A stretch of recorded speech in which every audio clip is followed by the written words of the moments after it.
కూటమి ప్రభుత్వం వచ్చాక అన్ని విధాల దోపిడీ జరుగుతుందన్నారు వైఎస్ఆర్సీపీ అద్దంకి నియోజకవర్గ ఇన్ఛార్జ్ చింతలపూడి అశోక్ కుమార్. కూటమి ప్రభుత్వం చేపడుతున్న అడ్డగోలు రాయల్టీ వసూళ్లను నిరసిస్తూ గ్రానైట్ పరిశ్రమ రోడ్డుకెక్కిందన్నారు. అద్దంకి నియోజకవర్గంలోనూ గ్రానైట్ కార్మికులు, ఫ్యాక్టరీ యాజమాన్యాలు ఆందోళన చేస్తున్నారన్నారు. ఏఎంఆర్ సంస్థ ముసుగులో నారావారి ట్యాక్స్ వసూలు చేస్తున్నారు అంటున్న చింతలపూడి అశోక్ కుమార్ తో మా ప్రతినిధి శ్రీనివాస్ ఫేస్ టు ఫేస్. కూటమి ప్రభుత్వం వచ్చిన తర్వాత ఇసుక నాదే, మట్టి నాదే, గ్రానైట్ డంపులు నావే అనే ఒక కోణంలో ముందుకెళ్తున్న ఒక విమర్శలు వెలువెత్తున్నాయి. నిన్న అద్దంకి, బల్లికొరవ ప్రాంతాల్లో కూడా పెద్ద ఎత్తున గ్రానైట్ కార్మికులు కావచ్చు, గ్రానైట్ ఫ్యాక్టరీ యాజమాన్యాలు కాబట్టి పెద్ద ఎత్తున రోడ్డుకి నిరసన తెలిపినాయి. అందులో పార్టీలకు అతీతంగా తెలుగుదేశం పార్టీ శ్రేణులే ఆందోళన చేసినట్టు పరిస్థితి ఉంది. ప్రస్తుతం YSR Congress party Addanki in-charge doctor Ashok Kumar గారు ఆయనతో మాట్లాడే ప్రయత్నించేద్దాం. మన బల్లికొరవ మండలంలోనూ పక్కన ఉన్నటువంటి మార్టూరు, చీమకుర్తి వీటిలన్నింటిలో ఏంటంటే మన ఇండియాలోనే దాదాపు బెస్ట్ క్వాలిటీ స్టోన్ అనేది అక్కడ దొరుకుతుందండి.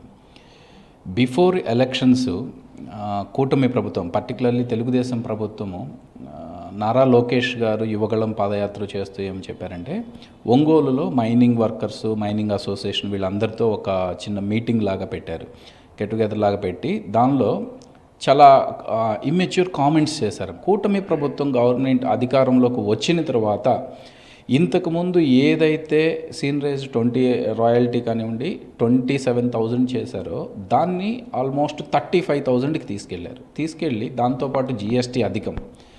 అపార్ట్ ఫ్రమ్ దట్ ఇప్పుడు ఏమవుతుందంటే, ఒక క్వారీలోంచి ఒక 10 క్యూబిక్ మీటర్ బండ బయటకు వస్తుంది అనుకోండి, యూజువల్గా దానిలో మనకి పనికి వచ్చేది అంటే వర్తబుల్ దానిలోంచి వచ్చే కెపాసిటీ ఎంత అంటే 3 to 4 క్యూబిక్ మీటర్ ఉంటుందండి. జగన్మోహన్ రెడ్డి గారి గవర్నమెంట్లో ఉన్నప్పుడు ఏఎంఆర్ చూసినా కానీ ఆ 3 to 4 క్యూబిక్ మీటర్ వరకే రాయల్టీ వసూలు చేసేవారు. ఏదైతే వేస్ట్ పోతుందో దానికి వసూలు చేసేవాళ్ళు కాదు. ఇప్పుడు ఏం చేశారంటే, ప్రతి క్వారీ ముందు ఒక టోల్ గేట్ పెట్టేసేసి 10 క్యూబిక్ మీటర్ వస్తుంది అంటే మీరు 10 కట్టాల్సిందే. వైద్య కళాశాలలన్నీ కూడా దాదాపు 17 కళాశాలలు మీ ప్రభుత్వంలో గతంలో తీసుకొస్తే ఇవాళ వాటన్నిటి కూడా ప్రైవేటైజేషన్ చేశారు.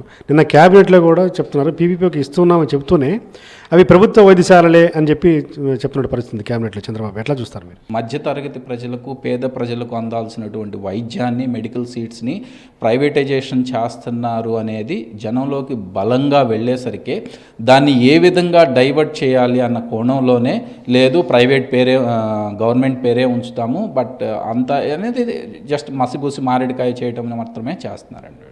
Thank you sir. ఇది పరిస్థితి.